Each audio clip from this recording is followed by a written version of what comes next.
দুবাইয়ের জীবন বাইরে থেকে যতটা গ্ল্যামারাইজ মনে হয়, বাস্তবে তার চেয়ে অনেক বেশি ব্যস্ত। আজ শুক্রবার, ভেবেছিলাম একটু রিল্যাক্স করব, কিন্তু দিনটা শুরু হলো রাস্তায় বের হওয়ার মধ্য দিয়ে। দুবাইয়ের ব্যস্ত রাস্তা ধরে চলতে হঠাৎ চোখে পড়লো দাঁড়িয়ে থাকা কিছু বিমান।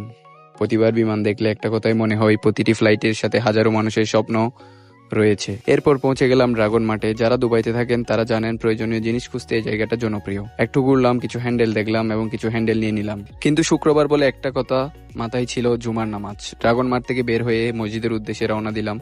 রাস্তায় তখন প্রচন্ড ট্রাফিক, মনে হচ্ছিল সময় মতো পৌঁছতে পারবো কি, কারণ 12টা 30-এ এখন সব জায়গায় জামাত শুরু হয়ে যায়। অবশেষে মসজিদে পৌঁছে অজু করলাম। অজু করার পর মসজিদের সামনে ফুটে থাকা কিছু ফুল চোখে পড়লো। ব্যস্ত শহরের মাঝে এমন একটা ছোট্ট দৃশ্য মনকে শান্ত করে দেয়। তবে আজ একটু দেরি হয়ে গিয়েছিল, মসজিদের ভেতর আর জায়গা পেলাম না। বাইরে থেকে জুমার নামাজ আদায় করলাম।